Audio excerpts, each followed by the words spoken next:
Welcome or welcome back to the Lit Pod, the #1 place where we like to explore all things mindset in the pursuit of empowerment. And welcome to Generations Barber Shop.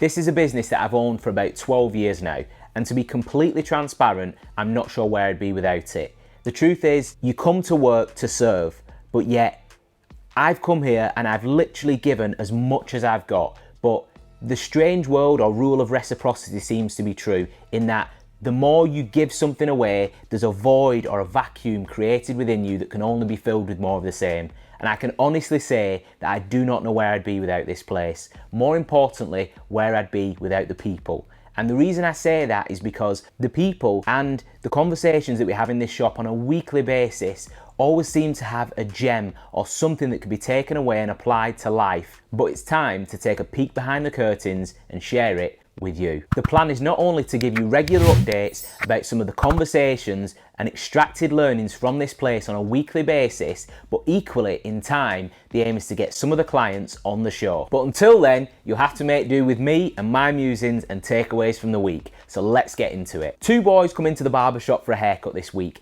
Completely separate, however, they've got one thing in common. See if you can figure out what it is. First off, we've got a young lad around 5 or 6 years old. He's a disabled lad with a sensory overload, and therefore one of the ways in which we can get him to have his haircut is to offer him up alternative stimulation in the way of a tablet, phone, game, something like that. So he's having his haircut this week, and it dawns on me partway through the haircut that he's completely focused on this game. So much so that he hears the clippers around him and he moves closer to the screen. He wants to hear the screen. His priority at that moment is the game. It is not the haircut.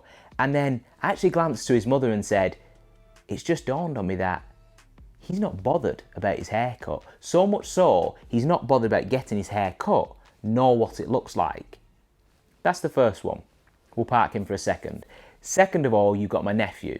So my little nephew, Kellen, he comes in the barber shop with his mum. He jumps onto the barber seat. And I say, Kel, what we having this week? And he says, I want a one on top. To give context to that, he comes in with his hair like this, and he's asking for his hair like this. So naturally, I do what any responsible person would do. I turned to my sister, his mum, and said, what is he having? She says, he can make his own mind up, he's free to decide. So we confirm with Kel, you want your hair off? Cool, yeah, he says he wants his hair off. I wanted to know why he wanted his hair off. So again, we dug into it. It turns out that he's sick of doing his hair in the morning. Again, he's a similar age. He's a similar age to this other boy, but he doesn't want to do his hair in the morning.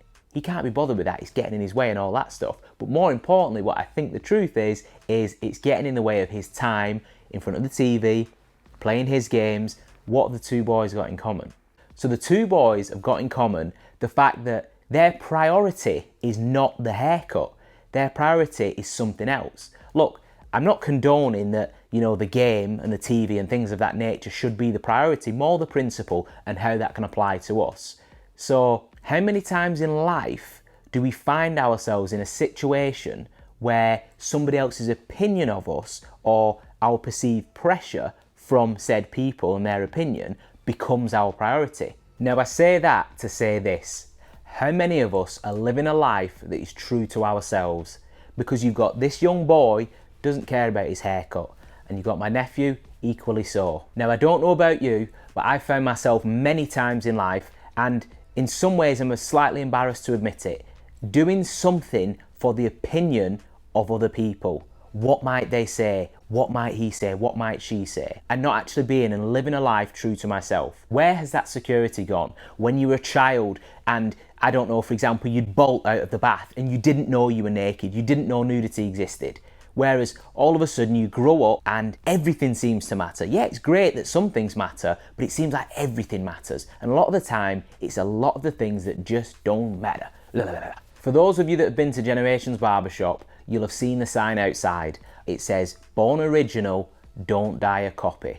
And it says that for one reason, because I do not want myself or anybody that walks through these doors to succumb to the conditioning and the pressure of other people and society. Live your truth. Think about this rationally. A haircut and expressing yourself in such a way that you see fit, is that really hurting anybody? No. So therefore, what else can we apply this to? Because chances are there's pressure that we perceive from society that influences the car that we drive, the house that we buy, the location, even the places that we go on holiday, and dare I say it, the clothes that we wear.